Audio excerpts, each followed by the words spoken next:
उनका भी वंश का वर्णन मिला है। और 60 कन्याओं का वंश का वर्णन करते करते तो आज कथा ऐसे ही समाप्त हो जाएगी।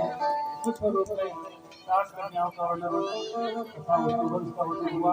और तब देवता और दानव में हमेशा संघर्ष रहता है कि एक देवता जो है अदिति के पुत्र है और दिति के पुत्र दैत्य है।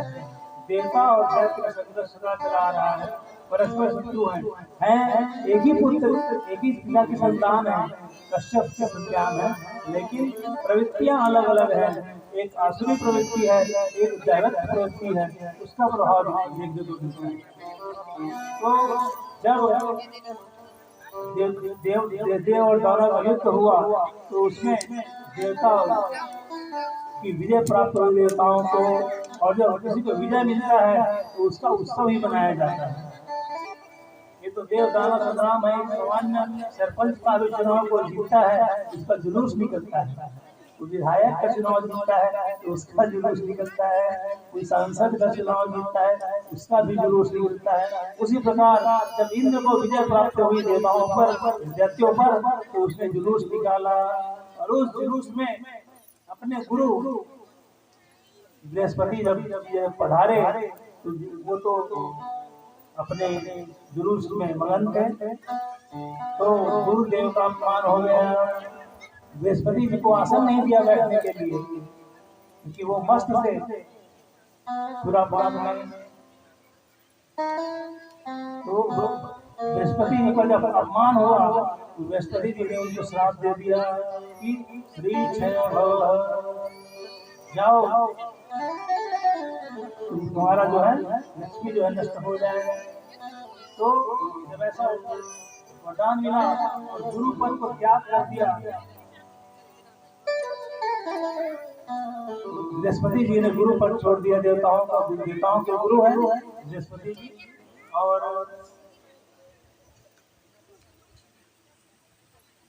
जब देवताओं के गुरु नहीं रहे तो गुरु तो आवश्यक है, क्योंकि गुरु के बिना काम नहीं चलता है। इसलिए नए गुरु की खोज में निकले तो उस समय विश्वरूप नाम के ब्राह्मण थे, उनको अपना गुरु बनाया। और विश्वरूप का 3 मुख था।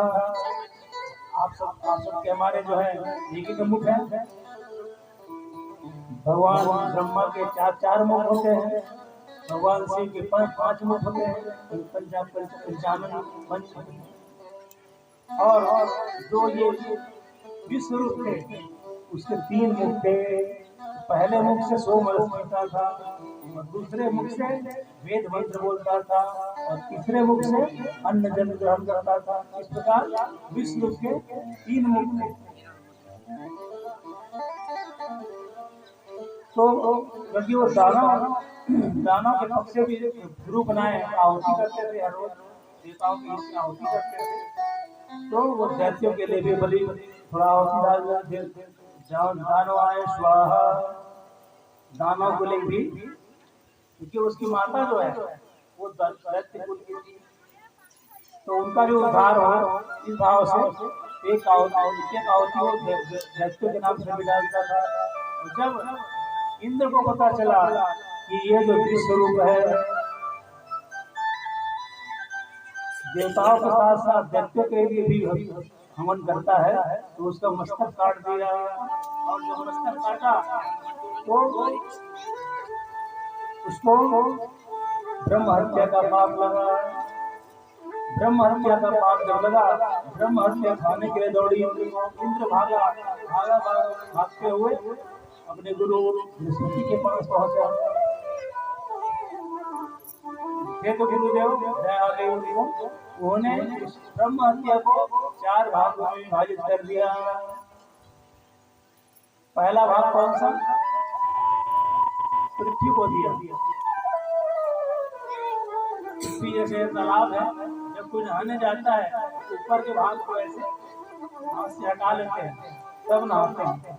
तो जो फेन होता है, बुलबुला होता है पानी के ऊपरी भाग में, जो गाजा बोलते हैं उसको हिंदी की भाषा में, मेरी भाषा में फेन, बुदबुदा उसको हटाकर वो बुदबुदा जो है ब्रह्म हत्या का प्रतीक है। इसलिए नहाते समय पुराने बुजुर्ग जो है ऊपर के पानी को हटा के ऐसा नहाया करते थे। वो ब्रह्म हत्या का प्रतीक है पहला। दूसरा ब्रह्म हत्या किसको दिया? जल को मिल गया पहला। दूसरा हो गया पृथ्वी को। पृथ्वी का जो ऊसर भाग है जहाँ कोई अन्न उत्पादन नहीं होता है, ये भाग जो है पृथ्वी को दिया। तीसरा मिला वृक्ष को दिया। वृक्ष को बांट, वृक्ष में जो गोंद निकलता है, वृक्ष में बबूल का पेड़ है उसमें गोंद निकलता है, वो जो है ब्रह्म हत्या का प्रतीक है। और चौथा जो है इन माताओं को मिला, माताओं ने ग्रहण किया। माताओं का जो 4 दिन मासिक धर्म जो होता है वो जो माताओं ने ग्रहण किया, माताओं को मिला। इस प्रकार ब्रह्म हत्या को 4 भाग में बांट दिया। पहला पृथ्वी को, दूसरा जल को, तीसरा वृक्ष को और चौथा भक्तिमयी माताओं को। इस प्रकार 4 भागों में ब्रह्म हत्या का विभाजन हो गया। तो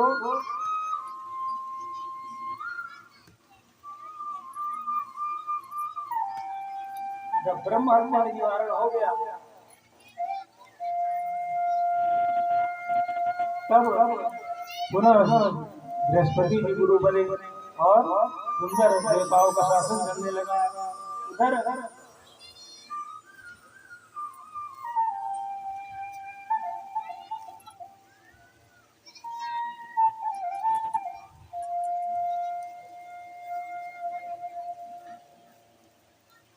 वृत्तासुर की कथा सामने आती है। और वृत्तासुर जो है बहुत तपस्या किया और वरदान क्या मांगा? नहीं, कोई भी असुर हो, असुर जो है तपस्या करेगा तो एक ही वरदान मांगता है। वो क्या है? मुझे अमर बना दो, मुझे अमरता का आशीर्वाद दे दो।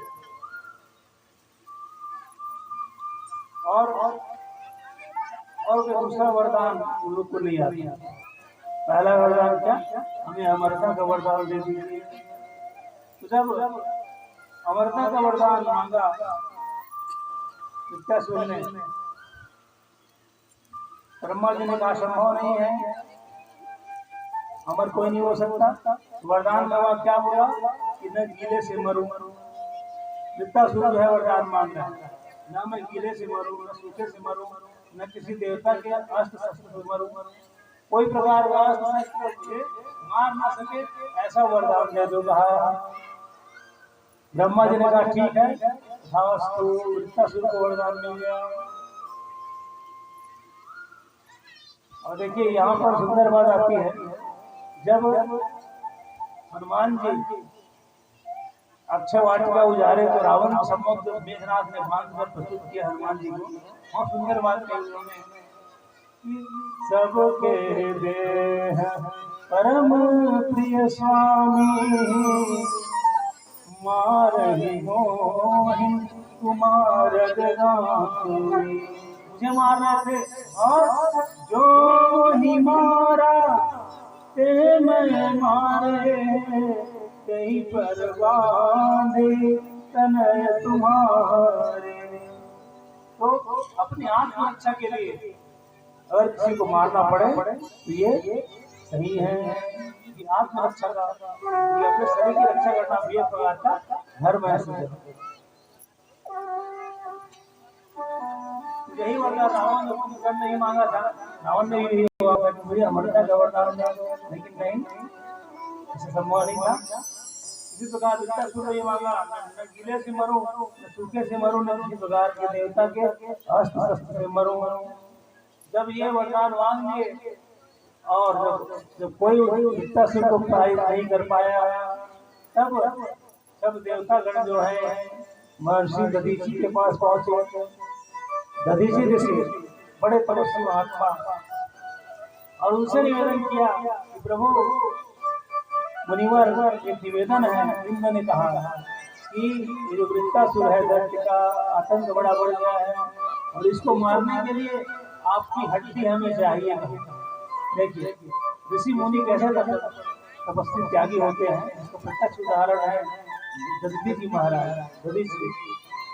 आपकी हड्डी हमें दे दीजिए, हम उसका वज्र बनवाकर उसका अंत करेंगे। तो दधीचि जी ने क्षण क्षण भर भी देर नहीं की, प्राण अपने शरीर से प्राणवायु थोड़ा अपना देह त्याग किया और हड्डी जो है इंद्र को प्रदान कर दी।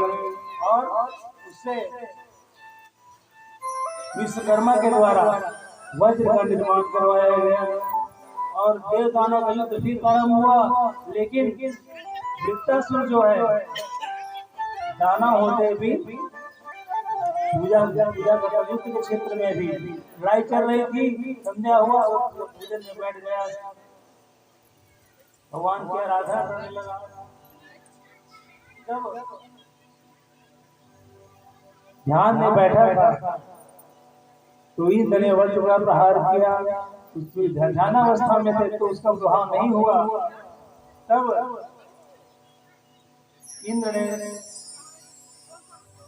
इंद्र पर जब प्रहार किया तो इंद्र के हाथ से वज्र छूट जाता है। जब इंद्र पर प्रहार किया तो इंद्र के हाथ से वज्र गिर गया। तब विद्यासुर ने कहा, चलो इंद्र अपना वज्र उठा लो, मैं हत्थे पर प्रहार नहीं करता। तब इंद्र ने कहा, प्रशंसा की विद्यासुर की, हे विद्यासुर आपको धर्म युद्ध पता है, क्योंकि जो नियंता होता है उस पर वार नहीं किया जाता है, जब शस्त्र हाथ में हो तभी वार किया जाता है। इस प्रकार जब वरदान क्या मिला था, मैं गीले से मरूं न सूखे से मरूं, मैं किसी देवदानव के अस्त्र से मरूं। समुद्र का जो फेन होता है बुदबुदा झाग, वो न सूखे में आता है ना गीले में आता है। तो उस फेन बुदबुदे को वज्र में लपेट कर वृत्तासुर पर प्रहार किया। वृत्तासुर का दोनों हाथ काट दिए इंद्र ने। जब दोनों हाथ कट गया तो वृत्तासुर जो है विशाल मुख बनाया और विशाल मुख बनाकर इंद्र को निगल गया। इंद्र को निगल गया। इंद्र जो है, क्योंकि इंद्र को गुरुदेव ने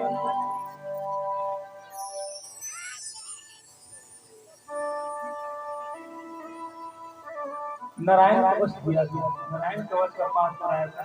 लेकिन जब उसी नारायण कवच के प्रभाव से इंद्र जो है अपने वज्र से उसके पेट को फाड़कर, वृत्तासुर के पेट को फाड़कर बाहर आ गए।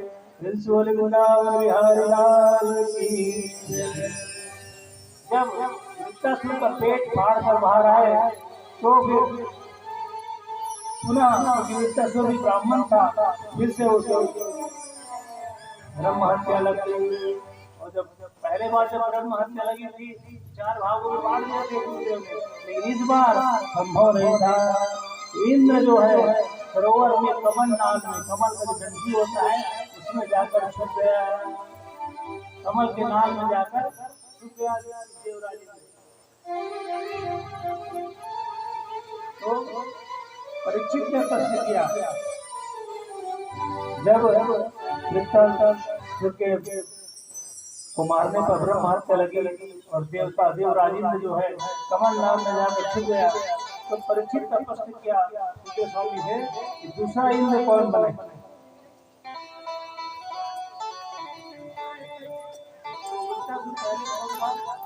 वृत्तासुर पहले चित्रकेतु राजा गए, जिसकी कितनी पत्नियां थी 10,000 पत्नी, लेकिन कोई संतान नहीं था।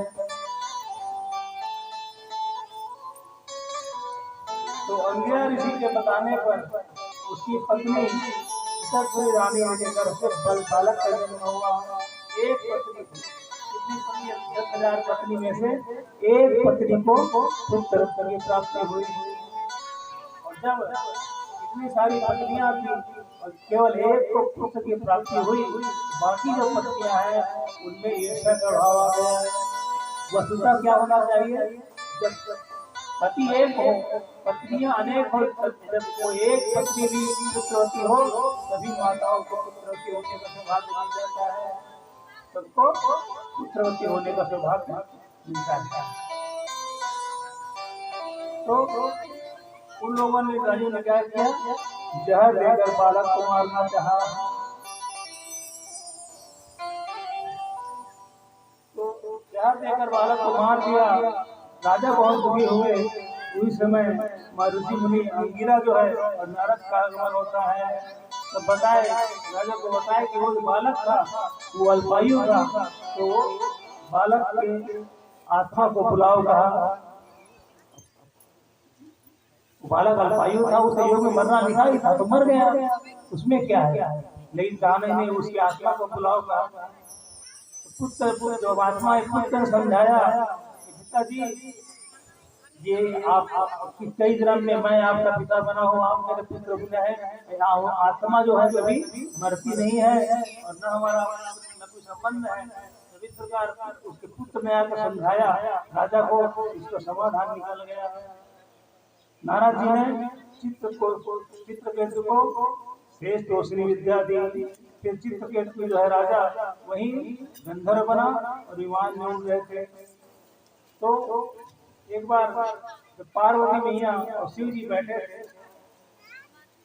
शिव जी भगवान माता पार्वती को अपनी गोद में बिठाए हुए थे। तो चित्रकेतु जो गंधर्व है वो जो है कटाक्ष कर दिया था। कटाक्ष क्या कटाक्ष किया, देखो देखो जगत के पालक बनते हैं, महादेव बनते हैं और अपनी पत्नी को गोद में बिठाए समाज में बैठे हैं। इस प्रकार हंसी उड़ा दी। भोले बाबा को कोई फर्क नहीं पड़ा, टाल दिए, चलो बाबा नाती मजाक चलता है कहा। लेकिन माता पार्वती जो है उनको श्राप दे दिए, इसलिए वही गंधर्व जो है वृत्तासुर बना हुआ था।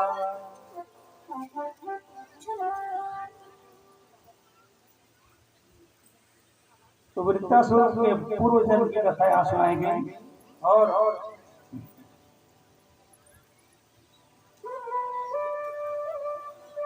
नहुस यहाँ पर नहुस राजा की कथा आती है। नहुस राजा एक दिन जब इंद्र नहीं रहा, जब इंद्र पद की प्राप्ति, इंद्र के पद का प्राप्त किसको होता है, जो 100 वर्ष में यज्ञ कर ले उसको इंद्र पद की प्राप्ति होती है। इंद्र कोई व्यक्ति नहीं है, विधायक कोई व्यक्ति नहीं होता, राष्ट्रपति कोई व्यक्ति नहीं, पद होता है। उसी प्रकार इंद्र भी एक उपाधि है, जो 100 वर्ष में कर लेता है उसको इंद्र पद मिलता है। उसी प्रकार जब इंद्र पद का नहुस राजा 100 वर्ष में यज्ञ कर लिया तो इंद्र पद का अधिकारी बन गया। लेकिन उसके मन में एक भाव आ गया, इंद्र की पति जो सती है उसको मेरे सेवा में आना चाहिए। ये सोचकर उसने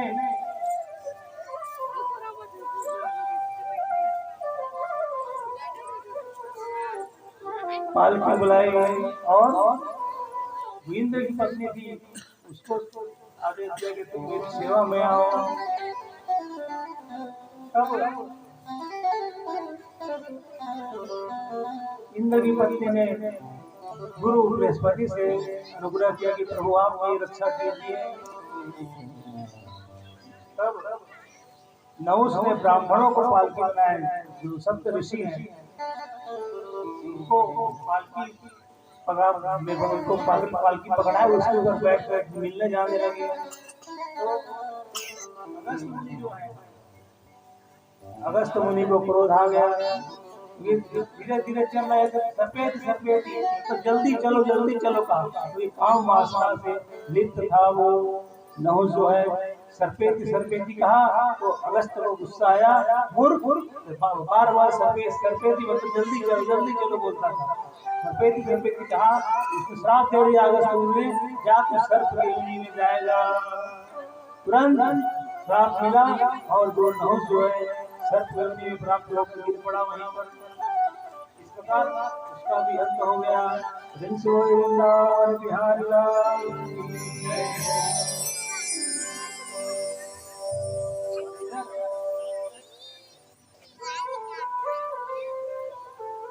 जब माता सती ने जाना कि वृत्तासुर का विवध हो गया, तो उधर पुत्र का मृत्यु का स्रोत तो था ही, क्योंकि हिरण्याक्ष जो है बड़ा पुत्र, उसको भगवान ने वराह के रूप में उसका अंत कर दिया था। तो दूसरा पुत्र जो हिरण्यकशिपु है, हिरण्यकशिपु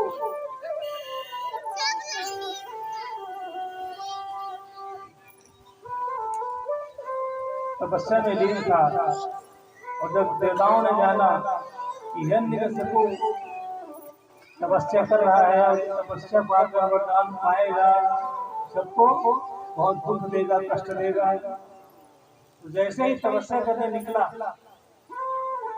कयाधु जो है सुंदर हिरण्यकशिपु की पत्नी कयाधु, उसकी सुंदर पूजन किया। प्रभु आप तपस्या में जा रहे हैं, अच्छे वरदान लेकर आइए। तो हिरण्यकशिपु ने कहा वरदान लेकर ही आऊंगा, नहीं मिला तो आऊंगा ही नहीं कहा। और तपस्या करने चले गए। सबको चिंता हो गई कि अब क्या होगा, क्योंकि देवता लोग से ज्यादा दाना लोग तपस्वी थे। दाना लोग जो है तपस्या बहुत करते थे, लेकिन उनका प्रभाव जो है असुर प्रवृत्ति होने के कारण वरदान गलत मांग लेते थे। हम वरदा का वरदान दे दो, और किसी न किसी के माध्यम से भगवान उनका मृत्यु कर देते थे। तब जब हिरण्यकशिपु जो है तपस्या करने चला गया, तो सब देवता जो है अपने गुरु बृहस्पति के पास पहुंचे। गुरु जी क्या करें, आप उपाय बताइए, क्योंकि अगर ये तपस्या में सिद्ध हो गया, आशीर्वाद मिल गया, तो देवताओं की खैर नहीं है।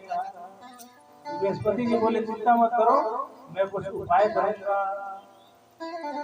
और जैसे ही हिरण्यकशिपु जो है तपस्या करने के लिए एक वट वृक्ष के नीचे बैठा, वहां पर वो तोता बन गए। बृहस्पति जी तोता बनकर जाकर पेड़ में बैठ गए और नारायण नारायण नाम का उच्चारण करने लगे।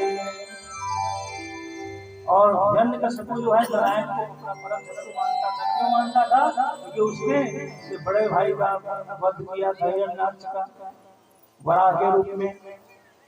तो जब हिरण्यकशिपु ने देखा कि दुश्मन का नाम, शत्रु का नाम मेरे कान में आ रहा है, नारायण नारायण बोल रहा है कोई, यहाँ तपस्या करना ठीक नहीं है कहा, और दूसरे जगह चले गए तपस्या करने के लिए।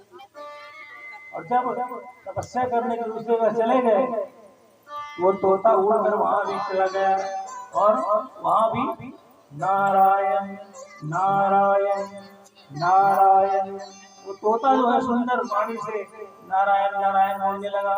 और वो तोता कौन था? देवगुरु बृहस्पति जो है स्वयं तोता बनकर वहां गए थे। जहाँ जहाँ जाता हिरण्यकशिपु तोता वहां वहां उड़कर आ जाता और नारायण नारायण नाम की भजन करने लगता था। तो हिरण्यकशिपु ने सोचा लगता है आज का दिन ही शुभ नहीं है, गलत मुहूर्त में निकल गया लगता है, और घर को वापस चला गया। तपस्या करने आया था, क्या बोल के आया था कि मैं वरदान ले भी आऊंगा ही नहीं। और जब वापस लौटे तो कयाधु ने सोचा देखो तो कहकर गए थे कि तपस्या में करूंगा, वरदान लेकर ही लौटूंगा, लेकिन अभी तक वापस नहीं आ गया। जल्दी आ गया, जल्दी कैसे आ गया, अभी से कैसे आ गया। लेकिन तुरंत नहीं पूछा। देखो यहाँ मर्यादा देखिए, जैसे कोई अतिथि आता है, अतिथि देवो भव बोलते हैं। पहले के समय में गांव में जब आए तो बड़े सुंदर एक लोटा जल उसके सामने रख देते थे, आज भी रखते हैं। तो मेहमान आए तो पहले पानी पिलाओ, क्यों पानी क्यों पिलाओ? क्योंकि मेहमान जो है अग्नि का स्वरूप होता है। अग्नि आए पहले कुछ जल पिलाकर शांत कर दो उनको, पहले शांत करो। कोई मेहमान आता है, शाम ही आए, पहले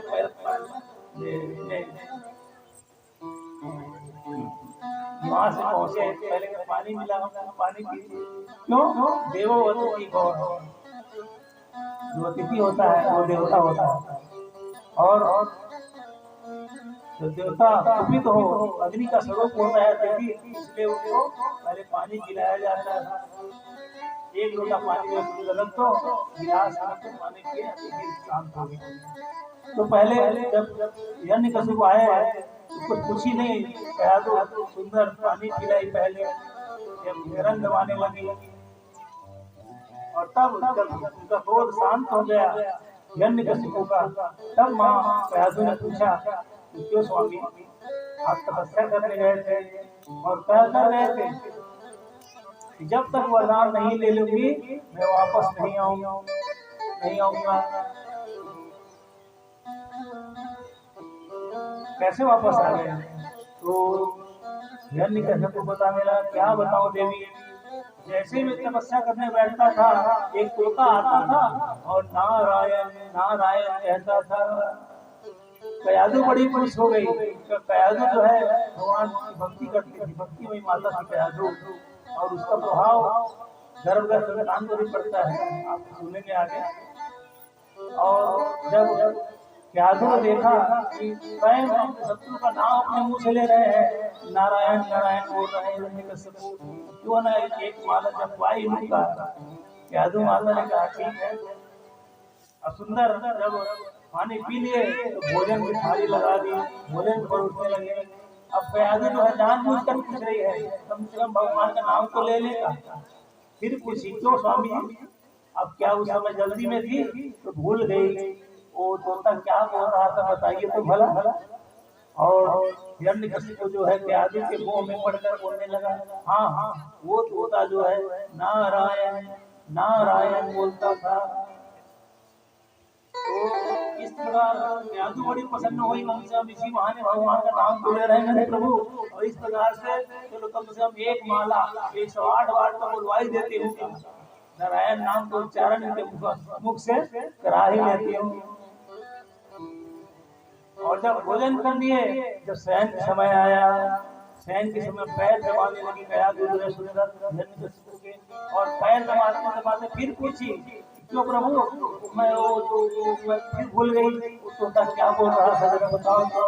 तो नारायण, फिर वही हिरण्यकशिपु ने कहा देवी, तोता जो है बार बार नारायण नारायण नारायण बोल रहा था। इस प्रकार उस रात में हजारों बार कयाधु ने हिरण्यकशिपु के मुख से नारायण नाम को उच्चारण करवाया, और उसी नारायण का नाम लेते लेते कयाधु के गर्भ में प्रहलाद का गर्भाधान हुआ। इसलिए प्रहलाद जो है परम भक्त निकला, क्योंकि उसका संस्कार जो है नारायण नाम लेते लेते वो थोड़ा बीज जो है। इस प्रकार नारायण नाम लेते लेते गर्भाधान हुआ, और माता कयाधु जो है गर्भवती हुई। और जब अगले दिन तपस्या करने चले गए तो क्योंकि काम तो बन गया था। देखिए बहुत सुंदर उदाहरण है, यदि कोई शत्रु हो तो उसको मारने के लिए कोई अवसर नहीं कि उसे युद्ध किया जाए, उसके घर में ही उसका शत्रु पैदा कर दूंगा। देखिए हिरण्यकशिपु बड़ा दुष्ट था, लेकिन उसके घर में प्रहलाद का जन्म हुआ, जो परम संत परम ज्ञानी और परम नारायण भक्त निकला।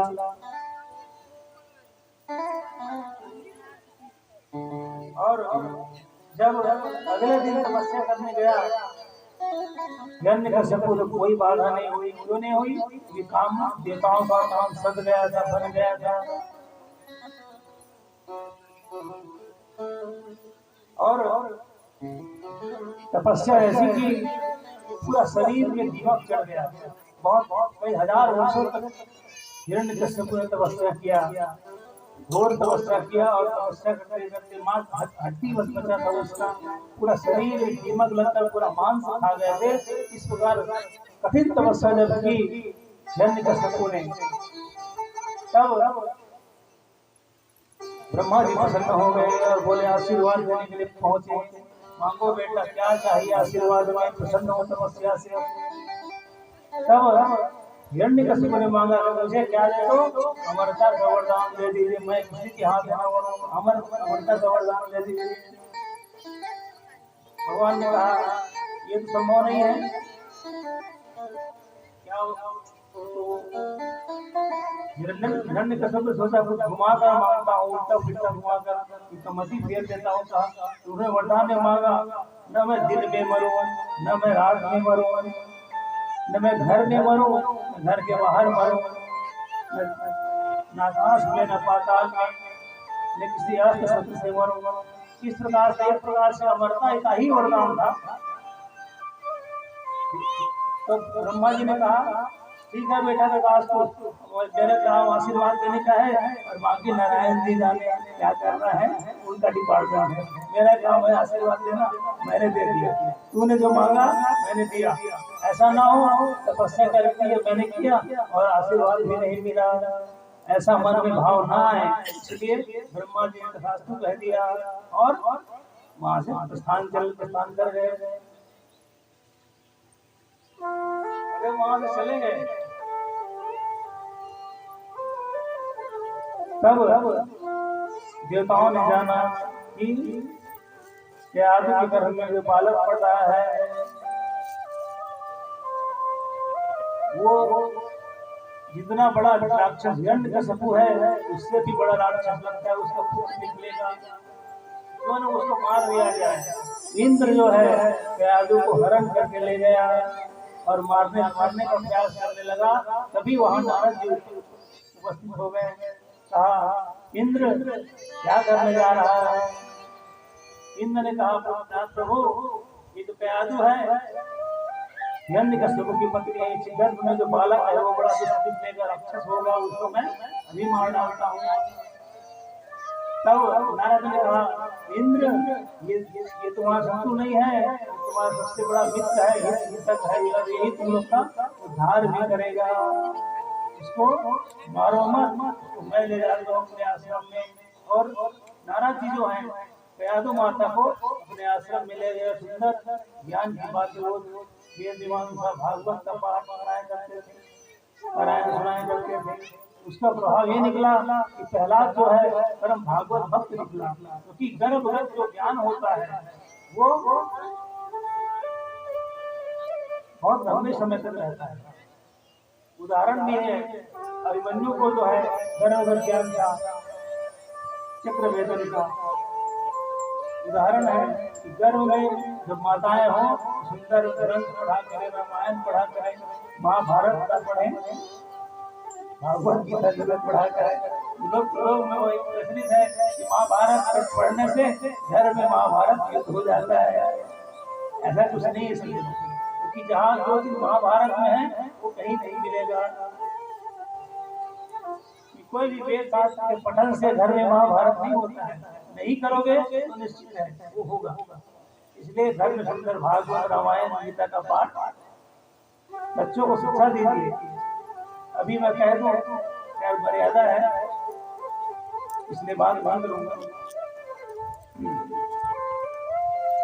तो इंद्र जो है देवर्षि नारद जो है कयादु को अपने आश्रम ले गए और सुंदर रोज वेद पाठ आदि का पठन कराते थे, भजन सुनाते थे, कीर्तन सुनाते थे। तो कीर्तन का प्रभाव प्रहलाद के जीवन में भी हुआ। जब प्रहलाद का जन्म हुआ तो परम भागवत भक्त निकला। बोले प्रहलाद जी महाराज की। और जब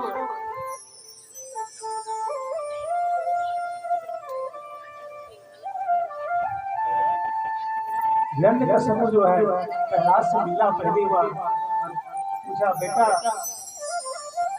अब तुम्हारी अवस्था जो है विद्यालय जाने की हो गई है, विद्यालय जाओ। और देखिए क्या परंपरा क्या होती है, जैसे कोई डॉक्टर है वो चाहता है कि मेरा बेटा मेरे से बड़ा भी डॉक्टर बने, कोई वकील है वो चाहेगा कि मेरा बेटा मुझसे भी बड़ा वकील बने, और कोई टीचर है वो चाहेगा मेरा बेटा मेरे से बड़ा टीचर बने। तो हिरण्यकश्यप बोलता है मैं असुर हूँ, मेरा बेटा मेरे से ज्यादा बड़ा असुर बने, यही उसकी चाहत है। मैं दैत्य हूँ, मेरा पुत्र मेरे से बड़ा दैत्य बने, ये मन में भाव था। और जब पूछा हिरण्यकश्यप ने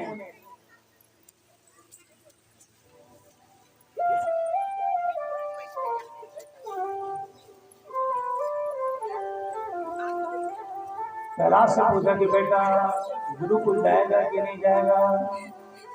प्रहलाद ने कहा क्यों जाऊंगा पिताजी, जरूर जाऊंगा, असुर हूँ, असुर विद्या सीखना मेरा प्रथम धर्म है, मैं जरूर जाऊंगा। तो प्रहलाद को विद्यालय में प्रवेश दिला दिया गया और जो शुक्राचार्य के पुत्र थे संडामन, उसको प्रहलाद को असुर विद्या सिखाने के लिए रखा गया। और जब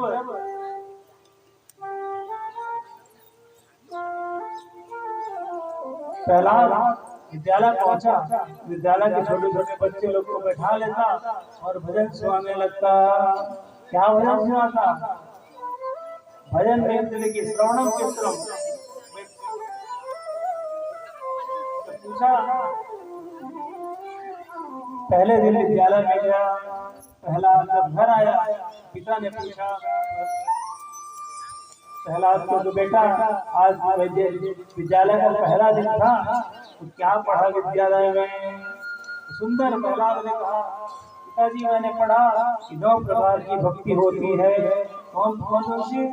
श्रवणम कीर्तनम विष्णु, स्मरणम पाद सेवनम, अर्चनम वंदनम दास्यम, सत्यमात्म निवेदनम। इस प्रकार 9 प्रकार की भक्ति के बारे में बताने लगे। तो जैसे ही सुना 9 प्रकार की भक्ति बताया तो राजा हिरण्यकशिपु को बड़ा उठाया, मूर्ख, ये विद्या तुमको कौन पढ़ाया है? विद्यालय पहुंच गए और उनके जो गुरु हैं संडामन, उनसे पूछने लगे ये विद्या इसको किसने पढ़ाई है? तो जैसे हिरण्यकशिपु ने कहा ये 9 प्रकार की भक्ति का किसने पढ़ाया मेरे को प्रहलाद को, बताओ उसको मैं दंड दूंगा। तब जो दैत्य गुरु हैं उन्होंने कहा सुंदर श्लोक वर्णन किया, न मत प्रणीतम न पर प्रणीतम, सुतो दत्ते सुतवेन्द्र शत्रो, नैसर्गिकीयं मतिरस्य राजन्, नियच्छ मन्युं करदास्तमानः। प्रभु ये न तो मैंने सिखाया है न किसी और ने सिखाया है, ये जो नैसर्गिक है गर्भ में ही सीख करा है आपका पुत्र प्रभु, इसमें हमारा कोई दोष नहीं है। इस प्रकार जब गुरु पुत्र द्वारा बताया गया कि गर्भ में इसको ज्ञान मिला है प्रहलाद को, प्रेम तो बहुत करते थे प्रहलाद से हिरण्यकशिपु, चलो छोटा बच्चा है भूल जाएगा, ये 2 दिन निकल गया। पुनः अगले दिन स्कूल पहुंचा और जब छोटे छोटे बच्चे लोग जो प्रहलाद के पास आए तो उसको भजन गान कर सुनाने लगे, कीर्तन सुनाने लगे। कौन सा कीर्तन? श्री राम जय राम जय जय राम, श्री राम जय राम जय जय राम, श्री राम जय राम जय जय राम, श्री राम जय राम जय जय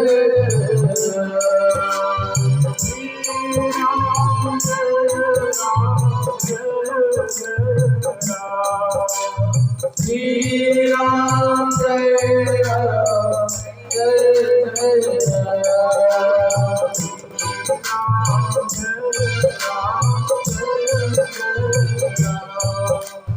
श्री राम जय राम जय जय राम।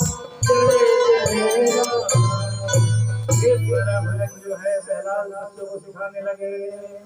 और जब विद्यालय में सब बच्चे भजन गाने लगे तो गुरु जी को ध्यान आया, तो गुरु जी जब आए, गुरु जी सुना प्रहलाद क्या कर रहा है बेटा? असुर विद्या सीखने आया है, यहाँ राम राम राम भजन कर रहा है, राम नाम का भजन कर रहा है। और गुरु जी ने प्रहलाद को स्पर्श किया, जैसा ही टच किया छुआ बस उनको भी करंट लग गया और वो भी गाने लगे। फिर वही भजन प्रहलाद के मुख से निकला, कौन सा भजन? श्री राम जय राम जय जय राम, श्री राम जय राम जय जय राम, श्री राम जय राम जय जय राम, श्री राम जय राम जय जय राम, श्री राम जय राम जय जय राम, श्री राम जय राम जय जय राम,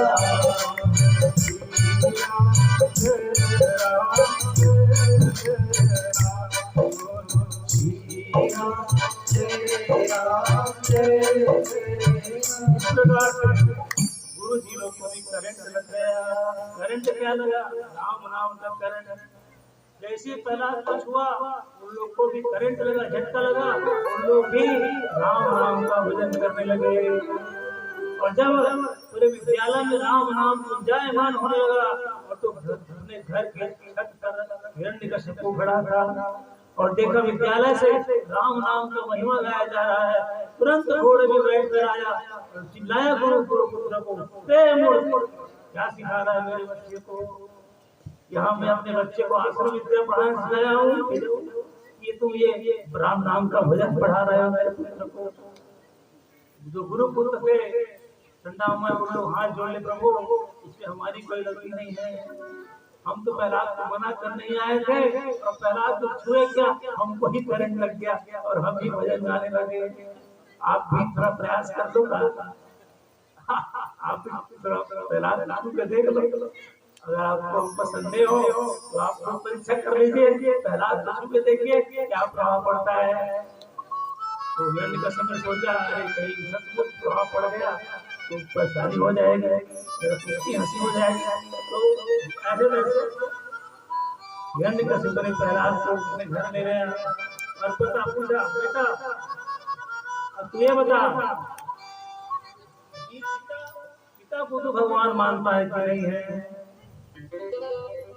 प्रहलाद ने कहा पिताजी आप मेरे जन्मदाता हैं और जन्मदाता तो भगवान होता ही है, आप मेरे पिता हैं, पिता के साथ साथ आप मेरे भगवान भी हैं।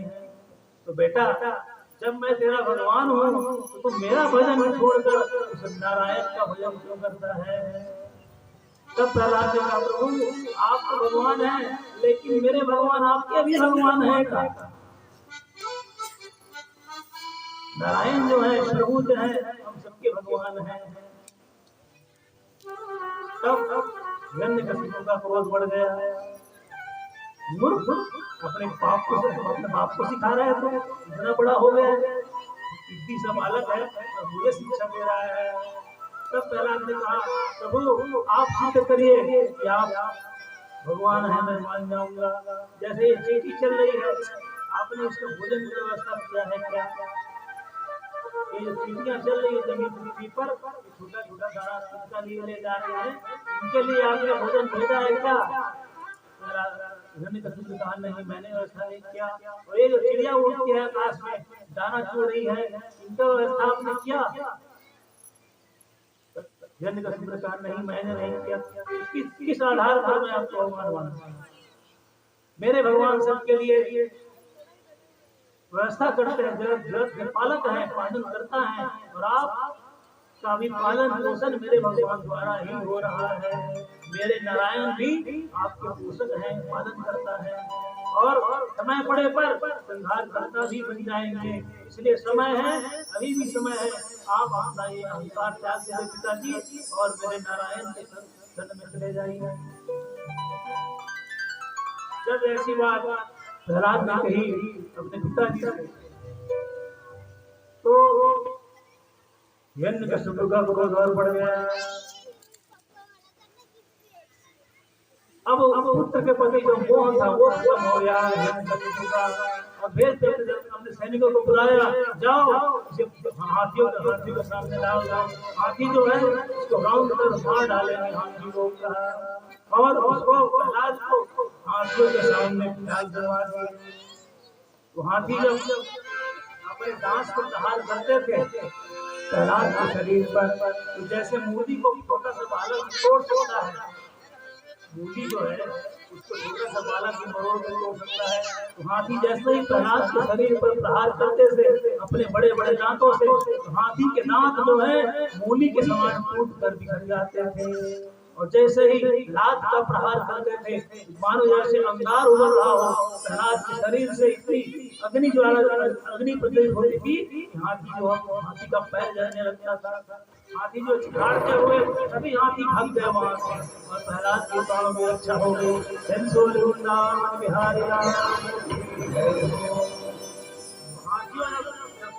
हिरण्यकश्यप ने देखा हाथी भी प्रहलाद को नहीं मार पाए, तो सर्प से भी डसवाया गया, सर्प से जब डसवाया गया सब तब भगवान नारायण ने कहा प्रभु अपने भोलेनाथ को स्मरण किया, प्रभु विषधर तो आप ही हैं, अब आप ही संभालिए, क्योंकि विष का प्रभाव आप पर नहीं पड़ता, आप मेरे प्रहलाद भक्त प्रहलाद के हृदय में समाहित हो जाइए और उस विष का दमन करिए। तब भगवान भोले बाबा जो है प्रहलाद की रक्षा करते हैं नारायण के कहने पर।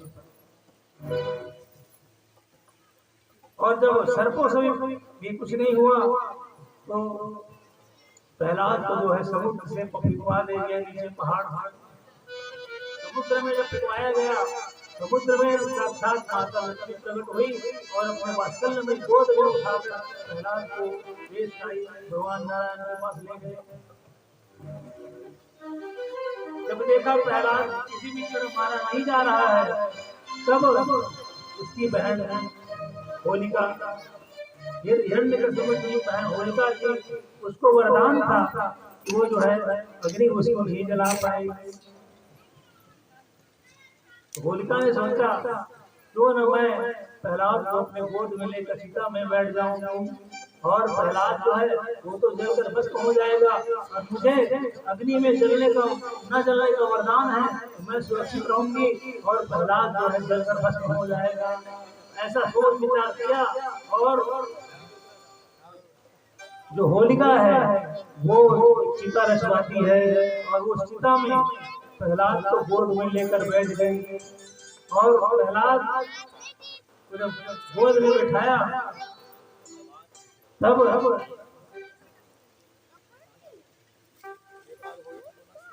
अग्नि प्रज्वलित की गई, और जैसे अग्नि प्रज्वलित किया गया प्रहलाद जो है वही भजन फिर से गाने लगा।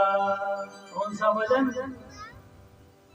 श्री राम जय राम जय राम, श्री राम जय राम श्री राम जय राम जय जय राम, श्री राम जय राम जय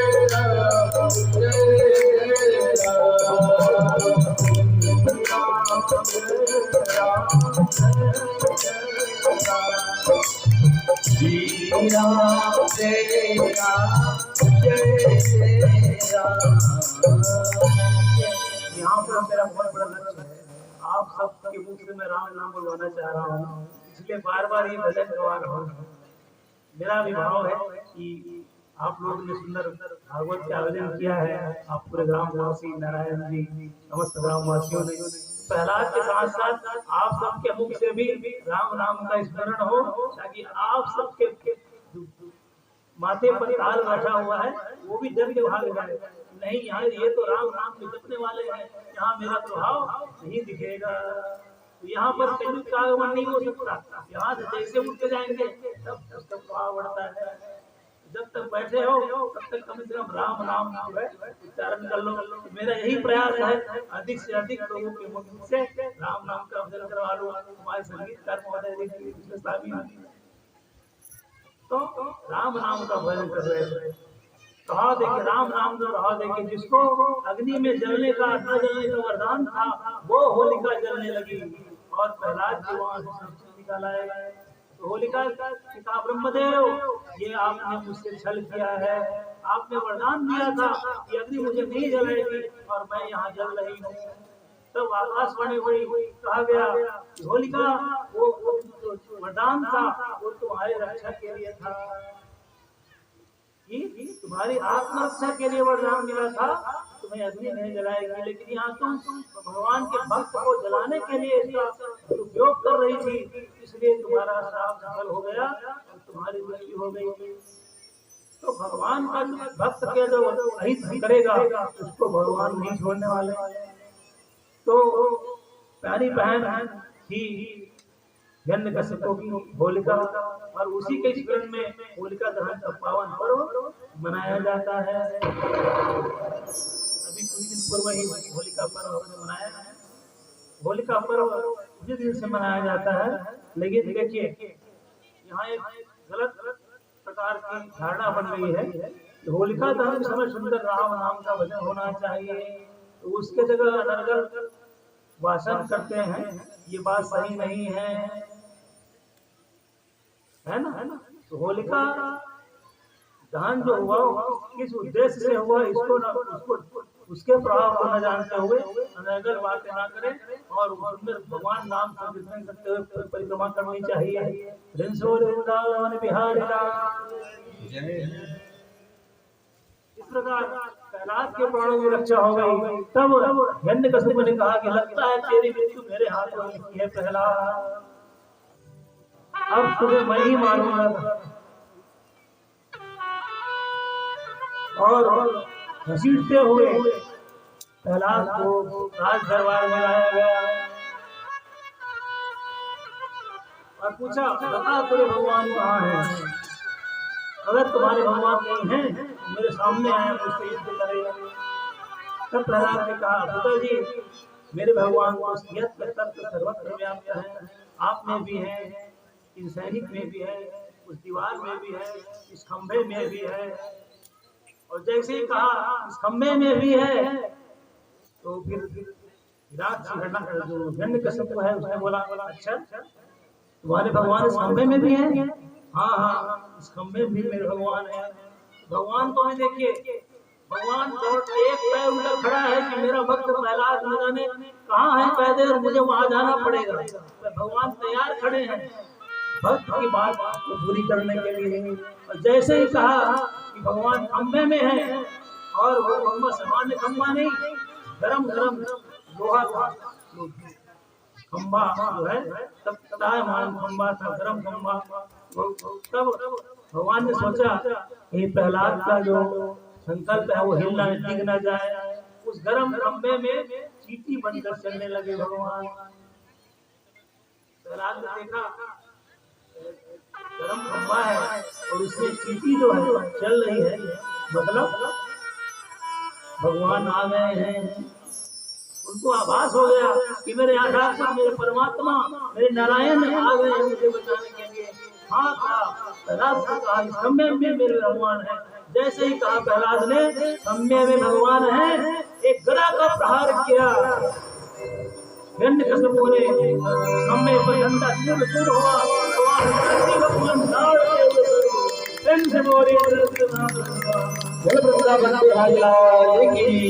दहाड़ते हुए आधा शरीर सिंह का, आधा शरीर मनुष्य का, सिर का भाग सिंह का था, बाकी शरीर मनुष्य का था।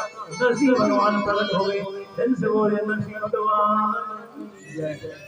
दहाड़ते हुए जब देखा भयानक स्वरूप को, तो वहीं पर जो है हिरण्यकशिपु मूर्छित होकर गिर पड़ा। इतना भयावह स्वरूप भगवान का, और क्रोध इतना था भगवान का, पूरा पृथ्वी जो है कांपने लगी उनके दहाड़ से। इतना दहाड़ है, क्रोध कि उनके भक्त को सताया गया था, और भक्त का जो अपमान करता है उसके साथ दुर्व्यवहार करता है तो भगवान जो है उसको छोड़ने वाले नहीं हैं। और जब देखा हिरण्यकशिपु मूर्छित हो गया है तो भगवान ने उस पर जल छिड़का, उसको होश में लाया, ताकि उसको पता चले कि वरदान भी गलत नहीं हो रहा है, जो वरदान को ब्रह्मा जी ने दिया है वो भी सही है। इसलिए उसको उठाया हिरण्यकशिपु को, देहनी द्वार पर, देहरी होता है द्वार